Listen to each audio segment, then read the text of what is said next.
Oh. Why am I doing this? Why do I do this to myself? Why do I continue to put myself through this? Man. Hello, everybody. I hope you're doing fantastically well. It's Connor here, and we are back with another One Leeds video, another One Leeds instant match reaction. Not very instant because I have been working. It was my last day at Leeds United Live today. Very upsetting it was. Saying goodbye to my colleagues who've been fantastic over the past 18 months with me.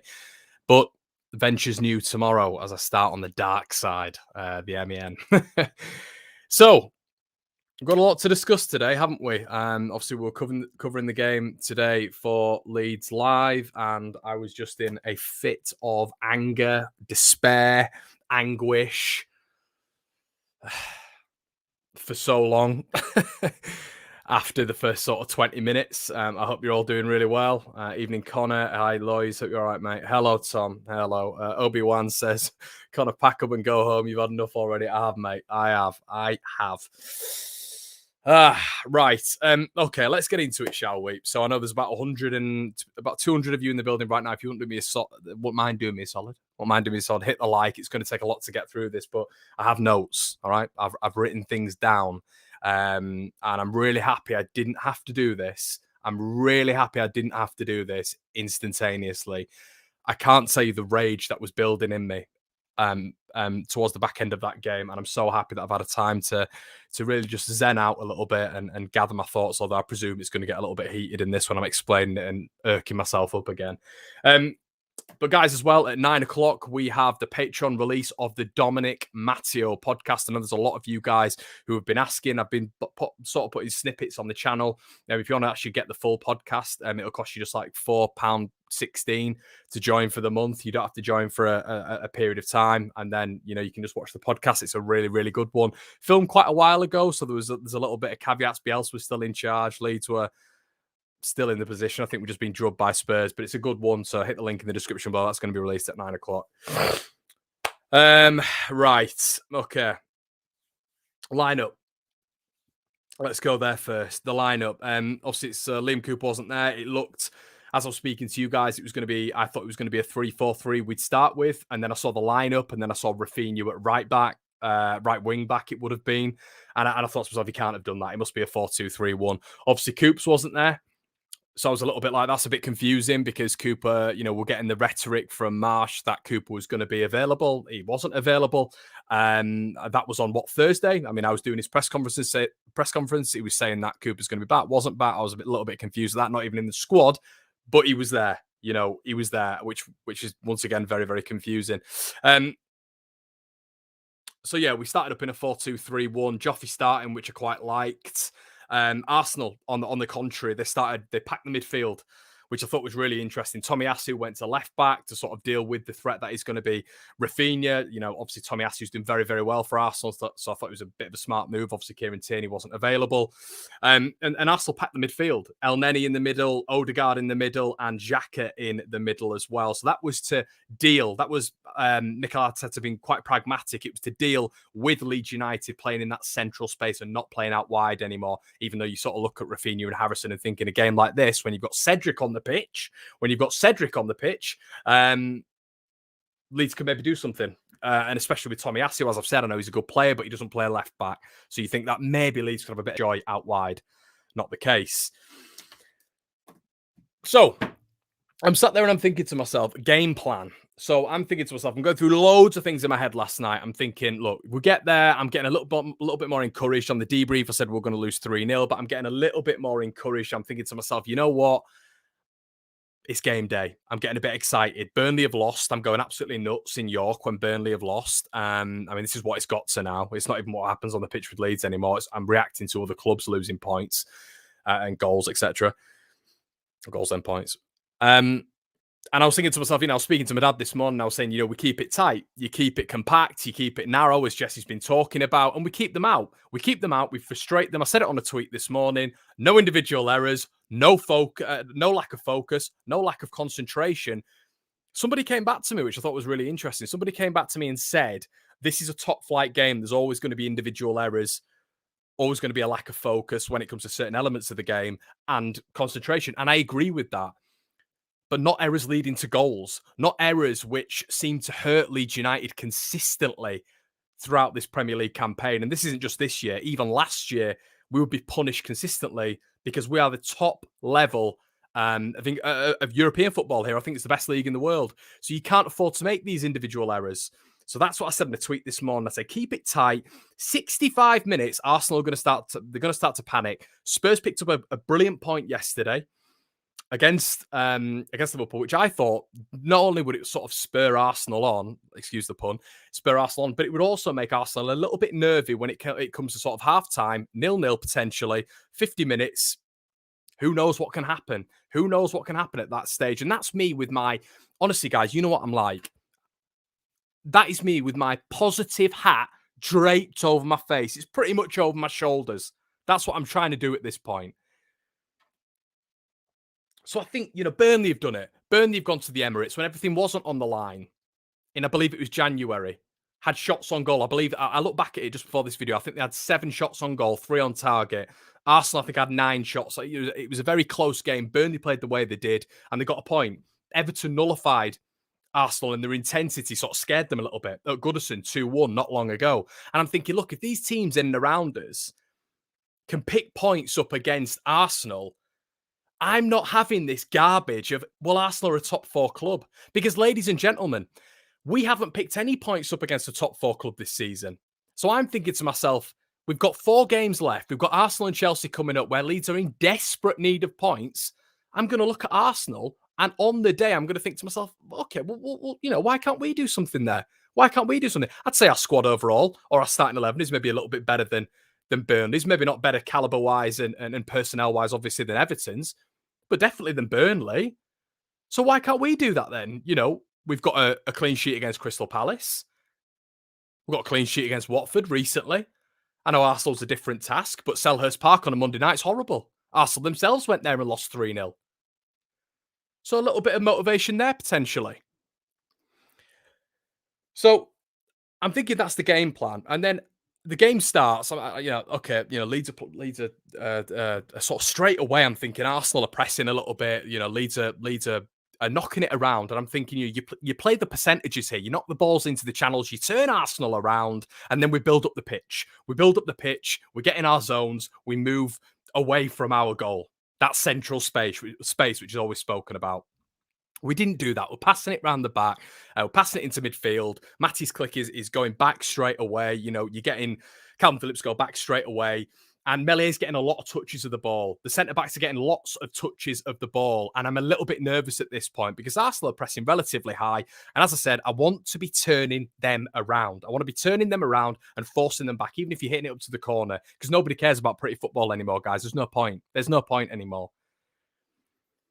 Leeds are passing it around the back. And then Luke Ayling, who we're going to get onto in a very, very short space of time. Luke Ayling decides to undercut, play the ball back, which I don't understand why he did initially, because there was a ball, there was Matty's click, I believe, was available in the middle. He had a little bit of space. But this is the comfort blanket, everybody. The comfort blanket is Illan Meslier. And you notice that with this Leeds side, the comfort blanket is going back to the keeper. Maybe when you need to be a little bit brave, maybe when you need to take a risk, beat the press, that comfort blanket of Ilan Meslier shouldn't be taken into consideration. You should be going forward. You should be moving through the thirds. You should be trying to hurt them in transition. That didn't happen. Meslier was getting a fair few touches to the ball. Then Luke Ayling undercuts the pass back to Ilan Meslier.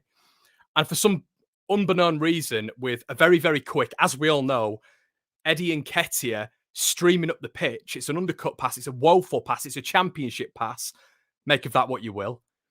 Back to Ilan Meslier. And instead of roofing the ball, as I say, turning Arsenal around, as I mentioned at the start, putting them under pressure, making sure they face their own goal. Meslier takes a touch, and we've seen him do this before. We have seen him take that touch and sort of sluggishly kick the ball. And we've seen this story before, haven't we, with Ilan? We really, really have.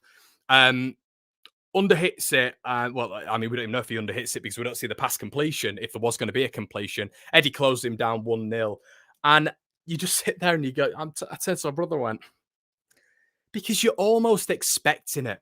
You're almost expecting it. And before we get into a lot of this analysis and people saying to me, Connor, you're overreacting. People saying to me, Connor, it's Arsenal. People saying to me, Connor, it doesn't matter because we move on to the next few games. They're running out, aren't they? They're running out now, and we're in the bottom three. We've got a horrific goal difference. I think the players' heads have completely gone at the minute. The mentality is worryingly fragile, which I've spoken about. How long, guys? One Leeds Fan Channel subscribers, or people who even watch my videos who don't want to subscribe, which is fair enough, whatever. How long have I been talking about the mentality within this squad? There was a link for me back to last season when there was no crowds there. I've said it. I put my head above the parapet. I've said that before. The mentality of this squad worries me. It's always worried me. So we move into the central problem with this game. Ayling undercooks the ball, and straight away, I'm looking at individuals on the pitch. It's an awful moment. I see it's either Koch or Llorente. Go to Meslier, try big him up, whatever. Great.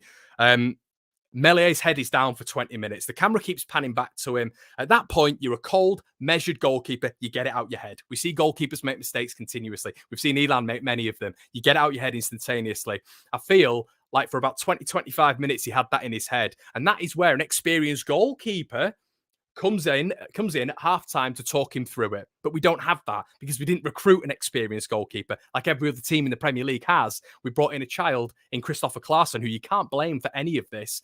But Ilan Meslier has nobody to talk to. He has nobody to talk to when he's gone through a pretty traumatic event. It is when it comes to football terms. Your team is in a relegation battle, and it's your fault for the first goal within 3 minutes. It's your fault the game plan has gone completely out the window. It's your fault we're 1-0 down to a top four side.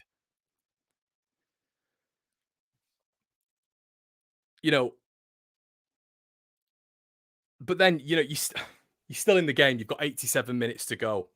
The worrying part of it, everybody, was the fact that we couldn't touch the ball. We couldn't touch the ball for, I'm looking at 15 minutes. I don't know about you guys. I'm watching the game and I'm thinking to myself, have we got near the ball yet? Have we got near the ball yet? We didn't touch the ball 15 minutes. At one point, I'm pretty sure I heard a section of the Arsenal fans olaying. It's 15 minutes in. And we're not giving a good account of ourselves. We gave a good account of ourselves against Manchester City. We made it difficult for Manchester City. And this is the inconsistency which is winding me up. There was an inconsistency when it came to Leicester, the first game, under Jesse Marsch's tenure. And I'm not blaming Jesse here. I'm talking more about the players. The Leicester game was excellent. It was excellent. We were right at them. We didn't deserve to lose that game. Then we play Aston Villa and get battered. Absolutely battered. I take the consideration. I get the point that against Manchester City, you also lose the game. But we gave a good account of ourselves. I've spoken to City journalists. I've spoken to City fans who've said, you know what, that's not a 4-0 game. You give a good account of yourselves. The 3-4-3 worked and you've got something to build on there. Now, please don't come in here and say we only lost 2-1 because I've never seen a 2-1 like that in my life. I've never seen a 2-1 like that in my life. Do not let Diego Llorente's goal completely blinker your observation of the game, because that's not how the game went, especially if you didn't watch the game, which, people have lives. I sometimes wish I don't watch Leeds for my mental health purpose, of course. I love the club. I know people try to twist that. That was a 2-1 battering. It was a 2-1 mauling. So Instantaneously, you get Arsenal's second goal. Martinelli beats Rafinha from obviously Rafinha's in a defensive position, beats him, and then Eddie Nketiah, Calvin Phillips is ball watching. Listen, I'm not going to blame KP here, but how do I say this? I said this when Jesse Marsh came in. We've spoken about this. This isn't that I am right. It's everybody a lot of people in the chat were saying the exact same thing. It was observational. My subscribers are a very, very intelligent bunch. I know you guys all are. Phillips is going to struggle in this system. And you saw that today in games like this under Marcelo Bielsa when he's screening that back four. He's the standout player. Even when we've lost games, against some of the top four, you look at Calvin Phillips' performances. I even look at the 3-1 down at Chelsea last season. I look at the games down at Arsenal. I look at the Man United game at home. I look at some of the games that we played at home last season against Chelsea, Liverpool, etc. He's not really had a run of it this season, but Calvin Phillips in that Bielsa system with that screening role he stood out every single game, didn't he? It's 3 games he's not standing out because he's getting used to the system. He's getting used to the double pivot. He's getting used to being next to someone, not in an England setup where it's a wide system where we play out wide, even in a double pivot, but in a double pivot where you play compact and you play narrow and you take away a lot of his attributes. And you're seeing that more and more with Calvin Phillips. We're not seeing that influence. We're not seeing those long balls because the players aren't out wide. We're not able to spread the ball. The distribution's not on and we're not hurting teams out wide. So what sort of is Calvin Phillips's role in this team at the minute? Is he the destroyer? Well, no, because he's got someone next to him who's trying to do a similar role to him. What is he? We all know he's a quality player, but he's stripping a lot of his quality down at the minute. And once again, it was a game today where they scored their second goal, and sort of Calvin, it looked like he was, at one point he was sort of next to Eddie, sort of screening Eddie, and then Eddie got away from him.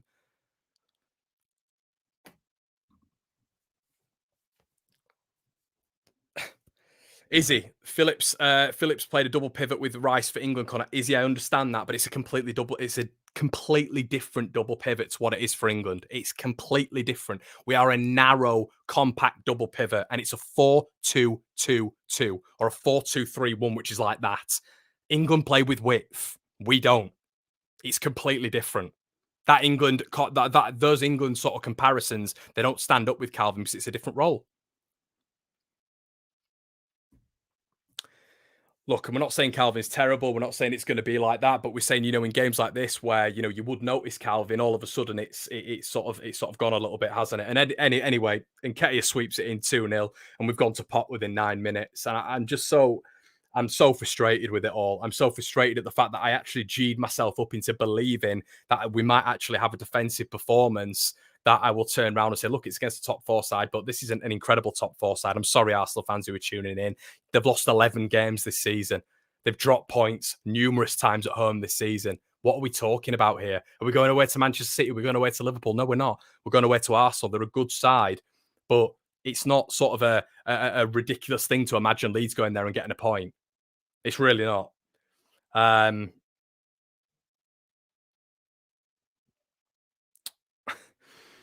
Jay's in the building, says, "Con, have a pint and chill out, mate. We're going down. Won't be another 16 years. We'll be a yo-yo club for another 10 years or so."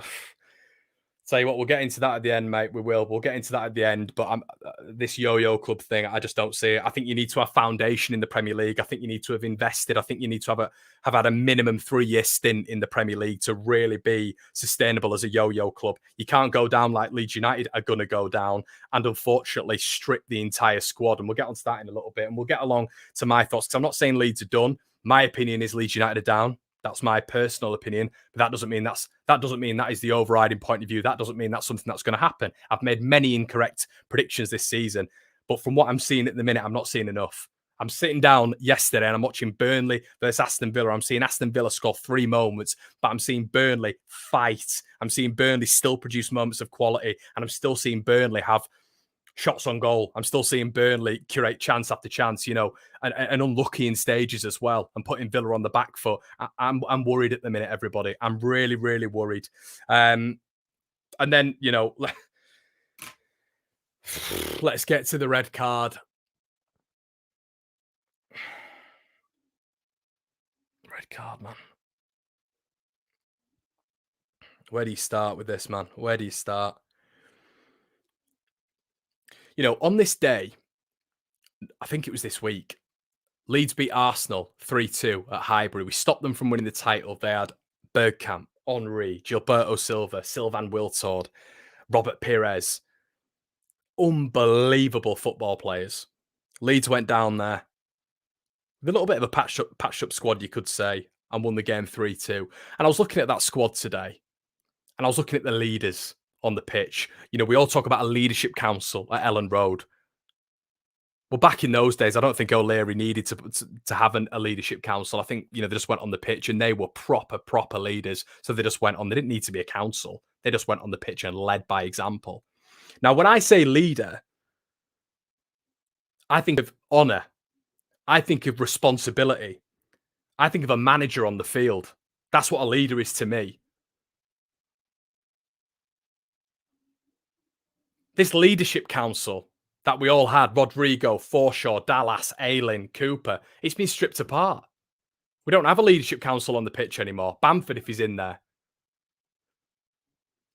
So there's no danger on the pitch. You're 2-0 down, but we've done it before, haven't we? We've come back. We've beaten Wolves in unlikely circumstances, 3-2. I know the situation was completely different.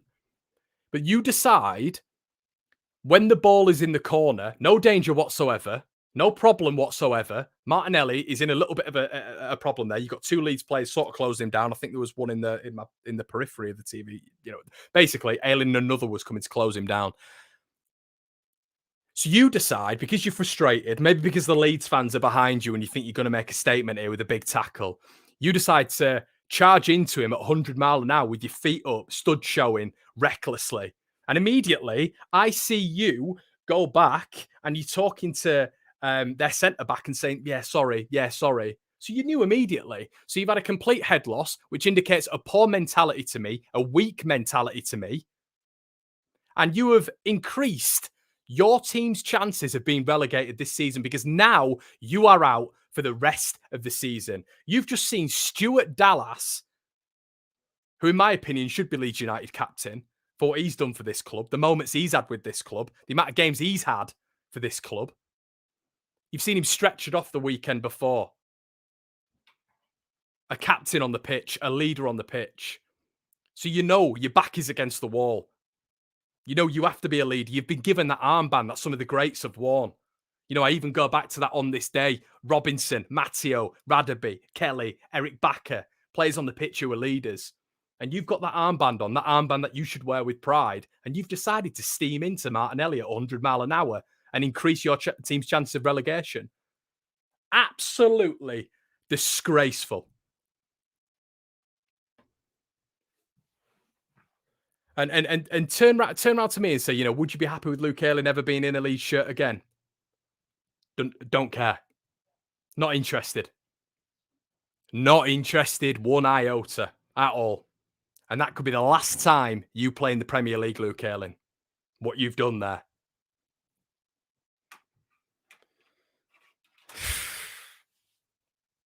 So Leeds are in a perilous position at this point. An absolutely perilous position. 2-0 down at the Emirates against a top four side, and your captain's been sent off. Pascal comes on. I thought he was okay, to be fair, when he came on. I don't know where the armband was relocated, to be quite honest with you, probably Calvin. But at this point, it's a lost cause, isn't it? It's a lost cause. And I'm not judging the team at this point. What can I say? What can I say? It's 2-0 down at the Emirates. Your captain's been sent off. Lack of concentration, lack of focus. Again.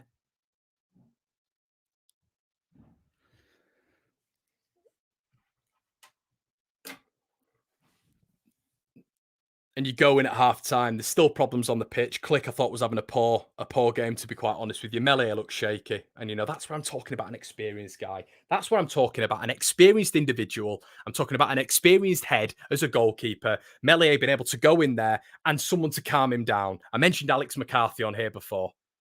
I've mentioned Ben Foster on here before. We've mentioned names before. Joe Hart, whoever. An experienced keeper to be there to talk to him. But no, we don't have that because we've recruited for another video.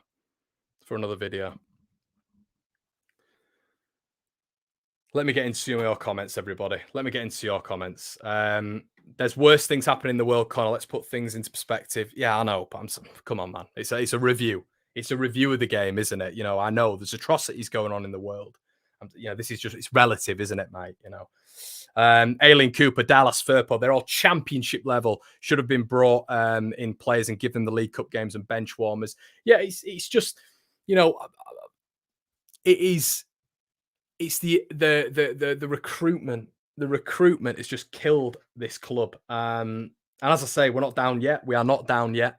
As I keep saying, my opinion is we are going to be down. But to end the half, we talk about the game plan, but with no XG, no shots on goal, obviously no shots on target, and you're fighting for relegation. Where's the desire? Where's the passion? Where's the character? Where is it? Nothing. Absolutely nothing. And this is where I always hark back to mentality. Why is that happening? I even love Rafinha after it, and I've mentioned this, and I'm going to get into Rafinha in a little bit because he's been getting more unfair criticism. But, and this isn't me just defending and slinging on the coattails of Rafinha, because I thought he was poor as well today, everybody. I thought he was very, very, not very, very poor, but I thought he was poor. Evening from Israel. Very sad day indeed. Thank you, Liv. Yeah. Seen Mike up there. I've seen Mike up there giving me a donation saying, get a beer. Yeah, mate. I mean, I can't at the minute, mate. Can't have a beer. It's water for me. But you just question the mentality, don't you? And you get your captain of the club steaming into someone within the first 20 minutes. And we all knew it. And it was a red card. I've seen some people saying it's not a red card. If that's Leeds United and you're getting Xhaka steaming in on Rafinha, 2-footed tackle, you're screaming for a red card. You're absolutely screaming for it. And it was a red card. Deserved to go. And that's one thing about Leeds fans. One thing you should always give Leeds fans credit for. Not only the noise in the stadium, which the players don't deserve at the minute, but it's honesty. Leeds fans will always come on, and even if one of their owners made an error, made a mistake, Leeds fans will always call it out. You don't get that with other clubs. Mentality, as I keep speaking about, shocking. Absolutely shocking to start a game like that, to start a football game when you're in a relegation scrap, when you've got 4 cup finals left, and you start it like that. A mistake and then just slack picking up. I'm seeing Martin Odegaard getting the ball to the byline and just checking it back, and nobody's following Saka. Nobody's following El Neni. Nobody's following these players. What are we doing, boys? What are we doing? Where's the fight? Come on.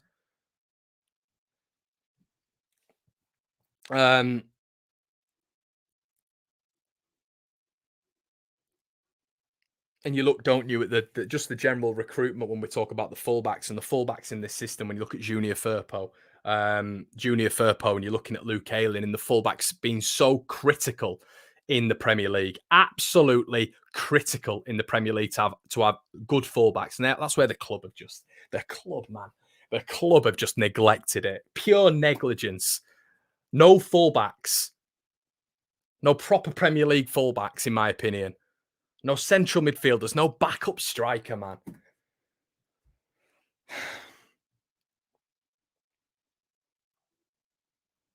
Are we good enough?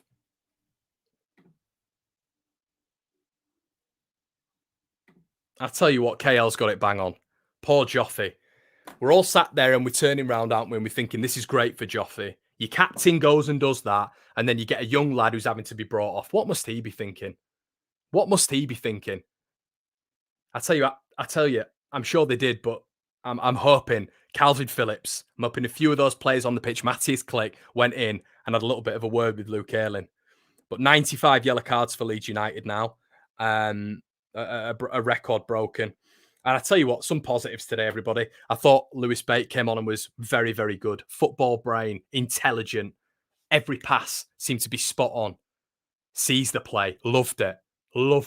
I'm watching it, and he made one pass and actually started applauding, believe it or not. It was a really nice ball between the Arsenal lines, set Leeds off in a really good transition, and I really liked it. And I thought, you know what? Why not? Why not? He'll have a bit of fight, a little bit of desire, and he looks like he's got a little bit of quality as well. Little story there, haven't we? Him against Chelsea.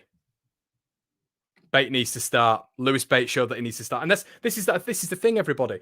Everybody's bang. Everybody knows. Leeds fans, they're an intelligent bunch. They see the problems. They see the fact that it's every now and again we get a good performance. But when is every now and again? Consistency. Shocking. Let me just read this out to you. And this is going to be a Rafinha point anyway, and I'm going to get to this in a bit. Leeds' assists in the Premier League this season. From Rafinha down, Bamford on 3, Jack Harrison on 2, Matthias Klick on 2, Rodrigo on 1. Everton, Anthony Gordon 5, Richarlison 5, Damari Gray 5, Decore 4, Iwobi 4, John Joe Kenny 3, Alan 3. You've got Alan and John Joe Kenny with more assists than Matthias Klick, with more assists than Jack Harrison, but I'll give him a little bit of leeway. He scored 9 goals. We've got nothing from midfield. We've got no goals coming from anywhere. Consistently. It's such a reliance on certain individuals. But as I say, massive fan of Lewis Bate. We've called it on this channel. And like KG quite rightly said, we've just given up. I've given up talking about Lewis Bate. And a lot of people come on here and think, oh, he's overreacting. This season is culminating in this video. I am so done with this season. I'm so done with it. I'm so frustrated. I'm so upset. I'm so angry. Oh, it's dramatic. It's dramatic. That was because we're fans, because we love the club. Yeah, we've got 3 games left. But I tell you what, if I'm a Burnley fan and I'm watching them yesterday, yeah, they lost 3-1. But I tell you what, they're right in it. They're creating chances. They're at least scoring. Showing a bit of heart. They're having shots. Why don't we shoot? Why do we always have to score the perfect goal? Why does it have to be little intricate passes inside the box so we get a tap in? Is that because players don't think they can have a strike from outside the box and they're not confident in their ability? Are they not good enough? Are Burnley players better than our players? Can Jack Cork shoot from outside the box 3 times a game, but Matthias Klick can't? And I'm not just scapegoating him. It was the same thing with Forshaw. Same thing with Calvin Phillips. Why are these Burnley players putting up better numbers than Leeds players?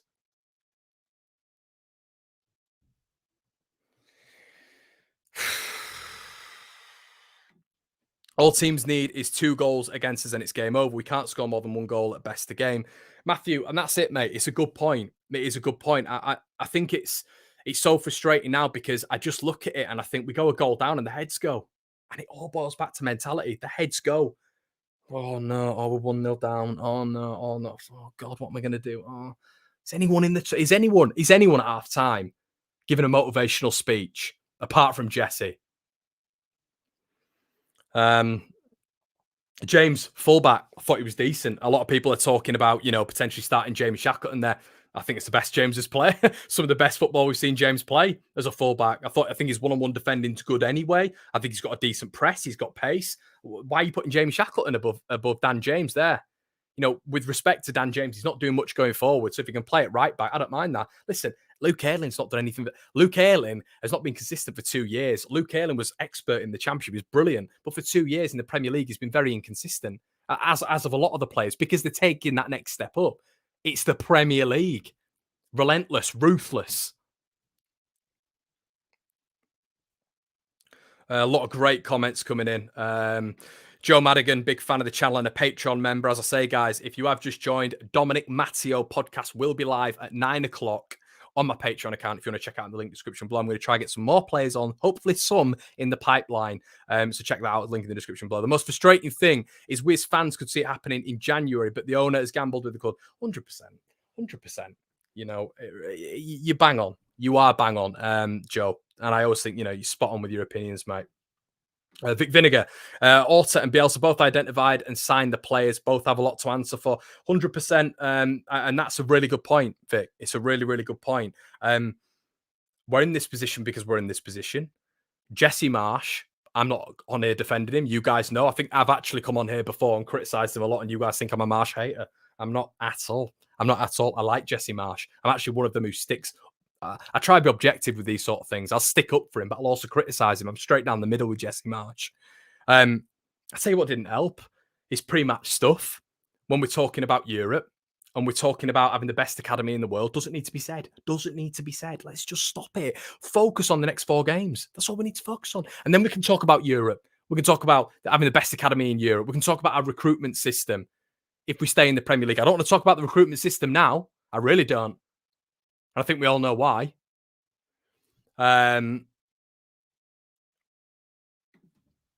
Ian, so glad you are doing this channel. Thank you, mate. I appreciate it. You know, I know there's a lot of people who get upset about it. I know there's a lot of people, oh, calm down, this, that, and the other. But it means a lot to me, this club. It means so much to me.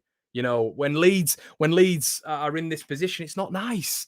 It's not nice. It's not nice running the fan channel doing this sort of stuff. It's not nice, but having to come on here and explain the games and talk through it when it's miserable at the minute. It is miserable. And, you know, as content creators, we come on here and do this because we have a lot of people who want to hear from us.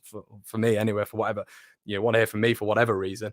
But it's difficult. It can be difficult, and this is my response. This is how I really feel about it. I could come in here and be fake easily. You know, happy, sad sort of thing. Easy, I could do that. But that's not what I'm about. I'll come in here and try to be as honest as I can. Cooper and Bamford, hopefully they're going to be fit for the next game. Apparently Cooper's got a niggle again. I mean, Jesse Marsh seems quite confused at it as well. I don't really know what's going on there. Bamford, if you got a 60% Patrick Bamford, throw him in. And I know, but listen, I don't know if Bamford's going to be looking to get a move in the summer. Maybe he doesn't want to be thrown in 60%. But if from a Leeds perspective, from a Jesse Marsh perspective, throw him in. We've got to throw him in. What have we got to lose now? What have we got to lose? Throw him in. And his positional awareness, the ball might go in off his arse. You know, he might be able to hold the ball a little bit, and we might be able to get players on the counter press in and around him. It might be able to benefit players like Rafinha and Jack Harrison. Matthew says, oh yeah, Matthew, we've already mentioned that. Loads of comments coming in, everybody. I'm going to keep going for a while. Unbeaten in 5, then lost to 2 of the top 3 teams. No surprises. It's Scott. It's not, mate, but we need to start doing it. You're getting clubs in and around us who are getting beating the top teams, and they are getting results against the top team. We've got no excuses anymore, mate. We've got no excuses. We spent a fair bit of money of the 2 years we've been in the Premier League. We need to be getting results against these teams. We cannot have a Premier League campaign where you pick nothing up against any of the top 4 and you concede 75 goals. 75 goals, everybody.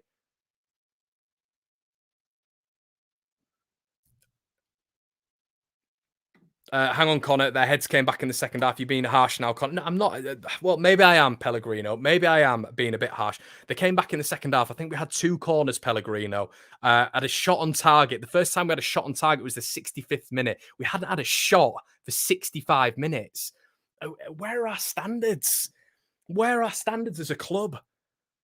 Leeds United should be going down there in a relegation battle with the quality that we have on the pitch and doing something. And I'm not saying we have an abundance of quality. I'm not saying that. But I'm saying we've got the quality surely on the pitch to grab a goal. We've surely got the quality on the pitch to be able to have a shot or 2 or 3 on target. We've surely got the quality on the pitch so that Aaron Ramsdale's not sat with a deck chair on the goal line. Surely. Or have we not? Should we just be happy with this? Because there's a lot of people telling me that we're playing Chelsea at home and this is a game that we're going to, you know, come out and win. And this is a game that we should be targeting. But the standards have got to improve a little bit. Yes, don't get me wrong. They fought in the second half, I thought, a little bit. But I thought Arsenal eased off the gas completely. You know, they didn't really have to do anything. And it maybe got a little bit squeaky time when Llorente scored. But for 25 minutes after that, Arsenal weren't troubled. A Rodrigo flick at the end, yeah. Okay, maybe I think he should have done better with that. That's my personal opinion. I think 30 million quid there, you know, and we always talk about the price tag, but you have got to get that return for the price tag at some point. You make an investment in anything, and in games like that where I've been calling for Rodrigo, I really have. The time he was on the pitch, he was completely anonymous. Lewis Bear, I noticed him. I thought he was very, very good. Rodrigo, I noticed nothing. He had a little flick on at the end. That was a moment. We didn't have much in the game. I know it was a difficult chance, but that's why you mentioned the price tags. It's an investment because you get that investment back in key moments like that. We focus Chelsea now for a win, draw, Burnley, Spurs, Sunday lose. We can get full control. We can get full control. Of course, we can get full control back. I'm just not seeing enough at the minute, Yorkie. I'm not seeing enough. I need to see more from this bunch. I need to see a little bit of a spark. I don't think we're performing well at the minute. I really don't. You know, you throw the Palace game in there, the Watford game in there. the City game in there, today's game in there. We're not performing well, and normally performances lead to results. Everybody keeps telling me about result. We need performances as well. If you perform on the day, you're more likely to get the result. Everton are safe. Yeah, 100%. Everton are safe. And we've said it on here, haven't we, for a while now. Personally, don't think Firpo had a bad game, and I believe I'm better than him 95% of the time. I guess, Lewis, but where's the expectation again, mate? Where is the expectation again? If you're looking at his performance today and thinking he's having a good game, yeah, he came forward a little bit. You know, a lot other people might have said he was quite lucky to get away with a couple of fouls on Saka. Maybe that's been a little bit harsh, but come on. Um, Junior Dits Football, should Leeds have kept Marcelo Bielsa or have Jesse Marsch? In my opinion, mate, we shouldn't have kept Marcelo Bielsa, even though I've absolutely loved his tenure, gave me the best moments of my life. But Marcelo Bielsa, you know, we were going through the exact same thing with Bielsa, and we were in a man marking system. I'm not saying it's abundantly better now. I'm really not, but we conceded 20 goals in a month, a Premier League record. You look at our goal difference now. If we go down on goal difference, you can't blame Jesse Marsch for that. You can't. You simply can't, because it's not been an outlier to the rest of the season. It really hasn't. And obviously, we've played easier teams. You would say easier teams, you know, in Bielsa's last 6 compared to Marsch's first 6. But overall, we conceded way too many goals. It's not Marsch's fault, in my opinion, that we're 75 goals deep. I've not seen enough yet from Jesse, and that's what I will come out and say in terms of the style. I don't understand that, and I've said that multiple times on here, so I'm not defending Jesse, but I thoroughly believe the problem with Bielsa's Leeds United was people might think that the tactics were better, we were more expansive with this, might have been able to get more off Rafinha and more off Jack Harrison, but the confidence was on the floor. Everybody, go back to that Tottenham Hotspur game when they were trudging off. They were, you know, the faces, everything. It was glum. It was so glum. They needed a pick-me-up, and Jesse Marsch came in and gave them that boost. I thoroughly believe we'd have gone to Leicester that week in a man-marking system under Marcelo Bielsa and lost that game potentially quite heavily, especially in that man-marking system when the players weren't even really abiding by it anymore. And you forget the performances and the results under Bielsa were not good. And people seem to have this weird sort of, you know, thing now because it's not working with Jesse Marsch. Well, I mean, I won't say it's not working, but, you know, we're still in it. But it's not favourable at the minute. That with Bielsa, it'd have been fine. And there seems to be a lot of I told you so's about it, which I don't really understand. There seems a lot of people who want Jesse to fail, which is bizarre. A lot of Leeds fans who just want him to fail, which I will never understand. But, you know, there you go. Top 6 are a world away from the rest of the league, sad to say, but Arsenal were pretty damn good. Steve, I disagree, mate. I disagree. I thought Arsenal were not very good today. You know, I don't think so. I think for the second goal, you standard marking, just getting close to your man, and you pick up Eddie Nketiah, you make an interception there. The first goal, it's an individual error again. You know, we gifted them 2 goals, in my opinion. And again, second goal, as I said, way too easy, and then we get a man sent off. It wasn't about Arsenal being good. You know, if we'd have kept 11 men on the pitch, who knows? I know it would have been 2-0 and all this sort of stuff, but you give yourself a chance. Joel B, you're right, Connor, playing well for the last 25 minutes is not a get out of free jail card. It has to be right from minute 1. I tell you what, Joel, back to that, mate. When have we put in a 90-minute performance this season? A convincing 90-minute performance like we saw last season all the time. All the time. And I mentioned, guys, that I've seen quite a lot online about Rafinha. I actually put a tweet out, and some people absolutely hammered me for it. I did feel for him. And there's a lot of people who might turn around and say, look, you know, he was lucky to not be sent off. And I completely agree with that. But I liked a little bit of the desire. I liked a little bit of the passion. I liked a little bit of him getting in the referee's face. Was it a bit stupid when he went overboard? Yeah, 100%. 100% when he was going overboard and Juventus had to come. But I like the passion. I like the fact that he's ready to, you know, go like every other player does. Nobody's saying it with Leeds. Nobody, you know, he's getting sent off and everyone's like, oh, God, oh, God.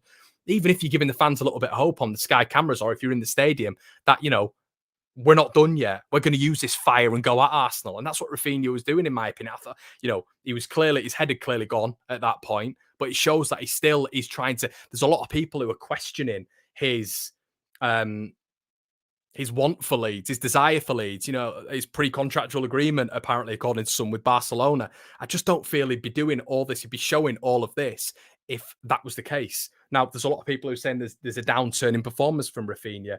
Yeah, he's not at his levels. He's not at his levels, and we do need more from him in that aspect. But he's still got I think he's got the most assists or joint assists with Dan James in the Leeds team. Scored more goals than any other Leeds player. He's level on goals with Jared Bowen, level on goals with Raheem Sterling in this team. And this is the context of it, everybody. He's created 60 chances this season. Think about the amount of times this guy has hit the woodwork from free kicks. I can think of about 3-4 times. And that's just from set pieces. The players in and around Rafinha hinder Rafinha. They are nowhere near on his. They're nowhere near his level. Hence why you see Rafinha going away with Brazil and doing so well. And I just think, if you had a sprinkle of better quality around him, you'd see a lot more from Rafinha. I think it's difficult. We saw in the first half, he's bouncing down the right wing. He's bouncing, bouncing up the right wing, ready to get on a counter attack. Junior Firpo looks at him, then he boots it out of play. Instances like that we see all the time. What can Rafinha do about that? If you've not got quality around you, what do you expect Rafinha to do? Beat 10 men and score? Beat 5 men and score? Beat 4 men, cross the ball in, and someone doesn't apply the finishing touch, or someone's not there, which we've seen before.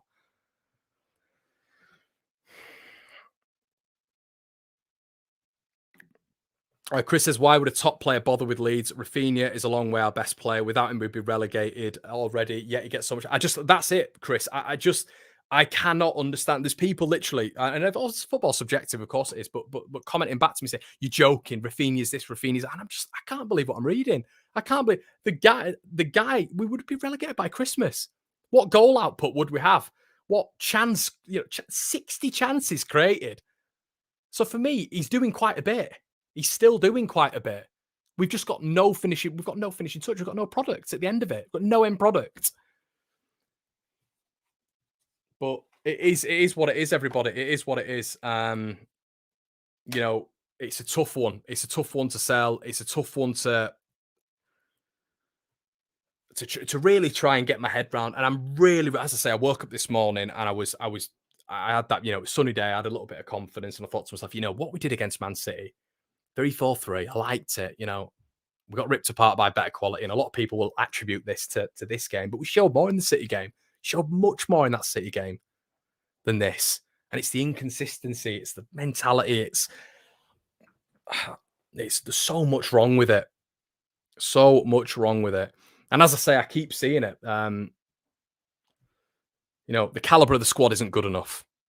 The board are negligent. We all know that. And we're going to say that whatever the outcome is at the end of the year. What I don't want to start seeing is if Leeds stay up, suddenly there's a lot of people, turning around and say, it was great what the board did. We don't need any more players. We need more players regardless, whatever the situation is. Whatever the situation is, Leeds need a huge amount of players.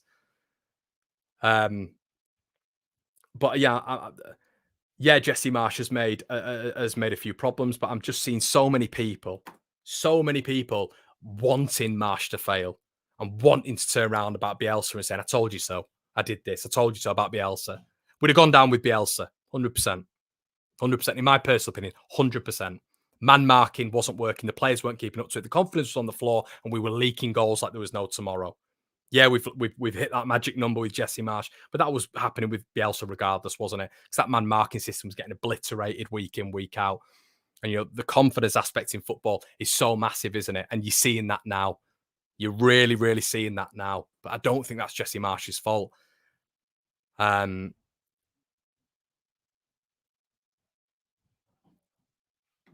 like Wout Weghorst for us, says Mike. Yeah, I like Wout Weghorst. A lot of decent pressures during football games as well. I think he'd have actually quite worked in this system. Why didn't Rodrigo play first half, Connor? Do you know what, Yorkie? Because he's not been good enough. This was my little challenge for Rodrigo. Not that he needs to meet my challenges. But the marker was, and I said it on the debrief, the marker was, he had those 6 games, or he had the sort of 3 or 4 games where he performed well, scored goals. My marker was, we've got 6 games remaining of the season, 6 tough games. Can we see performances from Rodrigo? And Palace, Man City, and today, anonymous. Absolutely anonymous. So we need to see more from him. We really need to see more from him. We need people standing up, everybody. We need people standing up. We have got quality. I don't think we've got enough quality, but we have got quality. there's an argument we've got more quality than Burnley, but I think you get more Burnley players chipping in. You're seeing a little bit more character with the Burnley players at the minute, and that's what's worrying me. We're now looking at a scenario where Leeds fans say, well, if Burnley lose every single game, well, we need to get a point. We need to win a game. There's an argument that we need to win 2 games. People saying we're confident going into the Chelsea game. On that. I'm turning around and saying it's a big opportunity for Leeds. I am, and that's not something I'm turning around and saying, this, that, and the other. I'm not. I can't wait to be there on Wednesday night, but I'm not seeing anything. And this is when I talk about performances leading to results. They do. That's a common thing in football. Performances lead to results. But what are we seeing at the minute?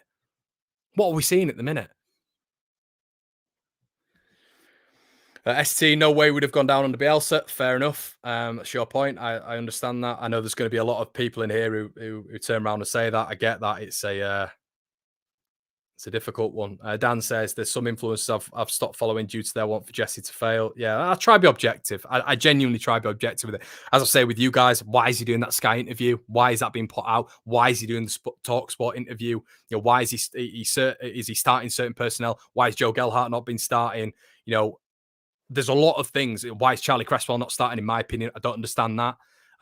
There's a lot of questionable things that I've put on Jesse Marsch, but Marcelo Bielsa, the performances were horrific this season, and the results were horrific this season.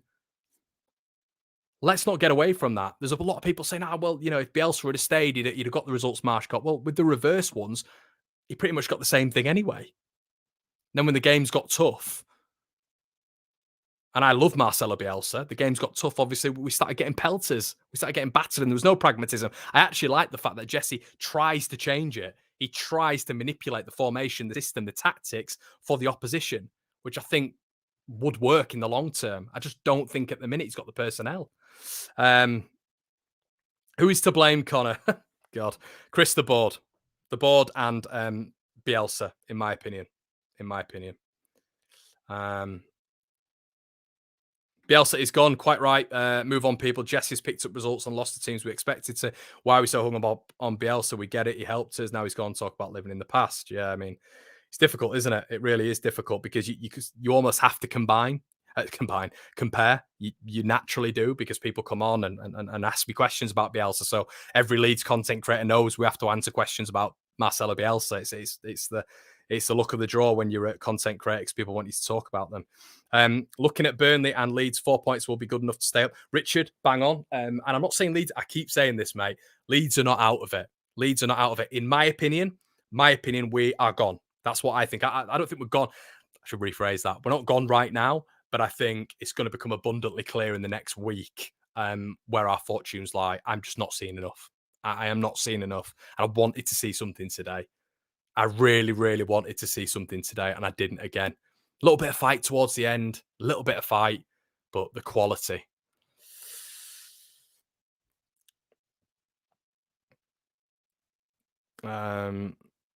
Yeah, what about KP BBC interview? Do you know what, KL? I would never go and slate Calvin Phillips. Is keeping his options open. He is, of course, he is. If Leeds are relegated, he's going to leave. Everybody needs to get on board with that. He's not going to come out in a BBC interview and essentially say, I'll stick with Leeds if they get relegated, because he's not. We're going to lose a lot of this squad. We're going to lose a lot of this squad if we go down. Some people might think that's a good thing.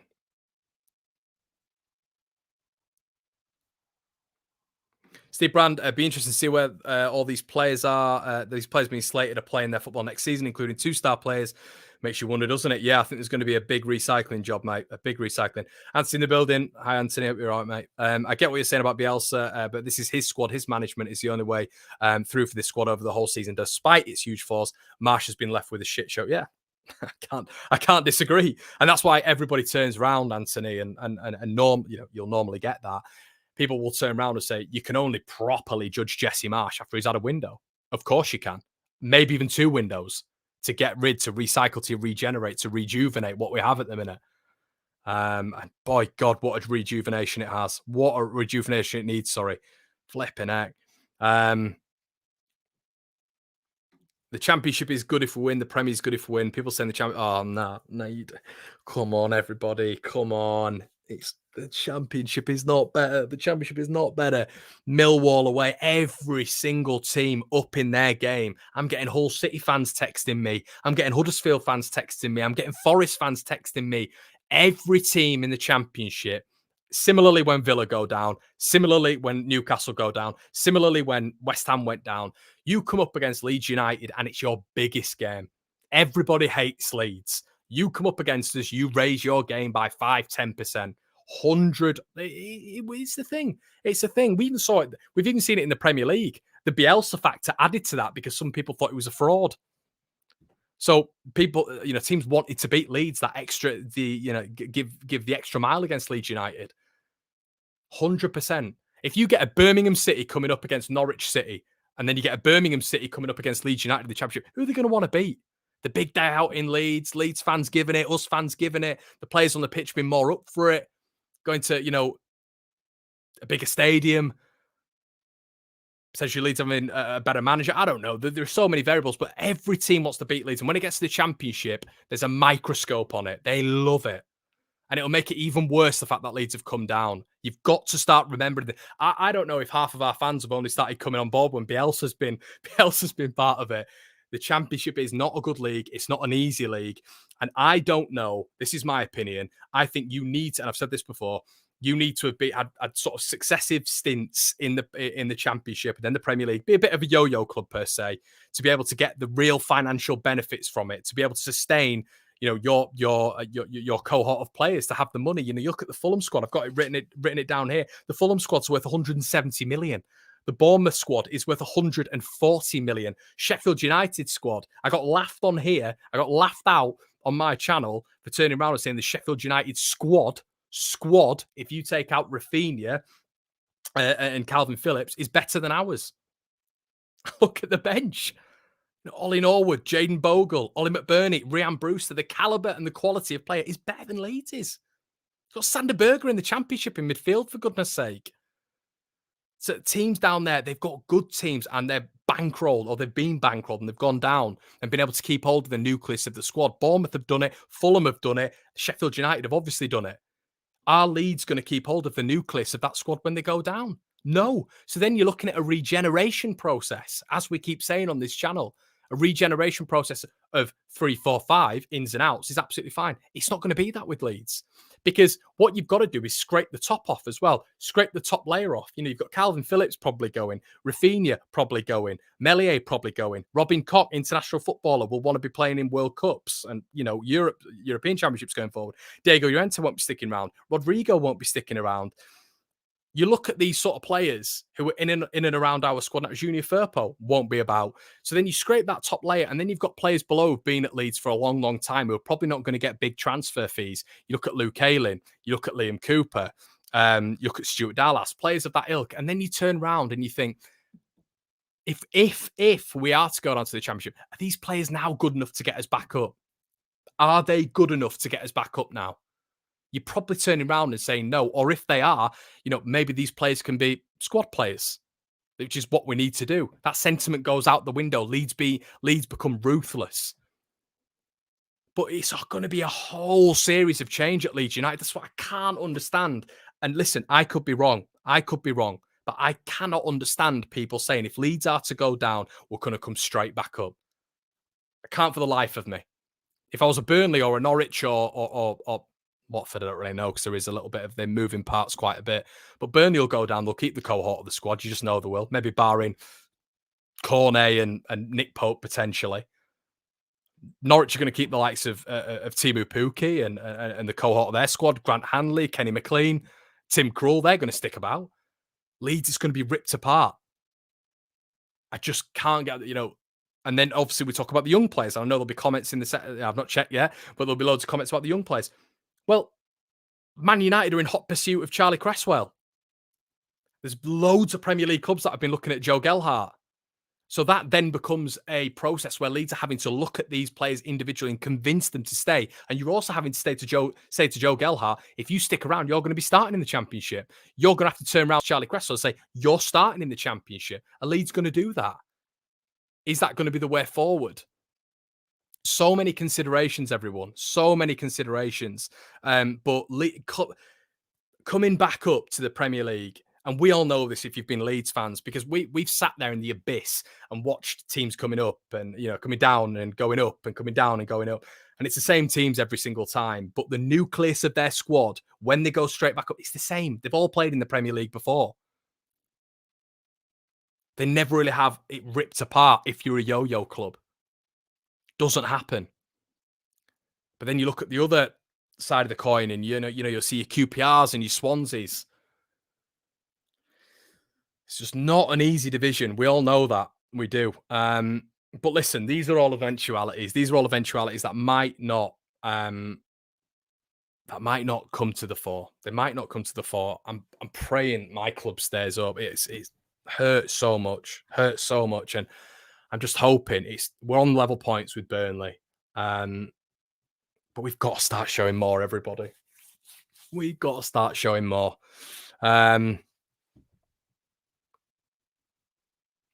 Just going to get a few last comments in. I didn't even realize I've been going for an hour. Flipping out. An hour. God, what are you all doing? Why are you still here? Clive says it'll be a fire sale when we go down, and we'll get 35-40% of the value of our Premier League quality players. But our young Lions snapped up to at least 5 years in the Championship. It's just a tough league to get out of. It's a really, really tough league. Yeah. Steely Man, what the hell do we have left to fight with for the next 3? Where will the passion and quality suddenly come from? What is going to bag us points? Let's be honest. Can we? Yeah, and this is the thing. Like, just the quality at the minute in the final third. It really is. Vic Vinegar said, hit 1K views. I think there's about 1,000 of you here now. It's saying that on my monitor. You could all give us a like. If you're not subscribed to the channel, make sure you do so. We've got loads of content. Click the Patreon. Link in the description below. After this, you can be switched over to a Dominic Matteo interview. If you're a Leeds fan, I'm sure you'll find that quite interesting. Any support really helps the channel and lets me do stupid things like this a lot. But guys, we'll have the final word. I don't know whether or not I'm going to do that tomorrow, and then the debrief returns on Tuesday, and we do a little bit of a preview for the Chelsea game. I'll see what the lads are doing. We'll have to wait and see. But yeah, obviously stay tuned. Connor, how do you feel now? Sean, I feel a little bit cathartic now. I feel a little bit cathartic. It's been a good session, I think. But Steve Brown says we'll stay up. Burnley only get one more point, and I'm confident we beat Chelsea and Brighton. Steve, we'll end it there, my friend. Thank you so much for that positive output. We can 100% get something. I'm just a silly guy with a camera. So listen, I've enjoyed this, guys. It's been nice to speak to you. It's been nice to read out your comments. We're going to be back with content throughout the week. You get 3 bonus videos per week on the Patreon. If you want some player profiles, you want some tactical analysis videos, some player interviews hopefully coming up. So the link's in the description below. We will have the debrief this week. We will have your Chelsea preview. We will have a final word tomorrow, which is where I really, really go over the finite details of Leeds United's loss to Arsenal. Thank you, everybody, and I'll see you in a bit. Cheers.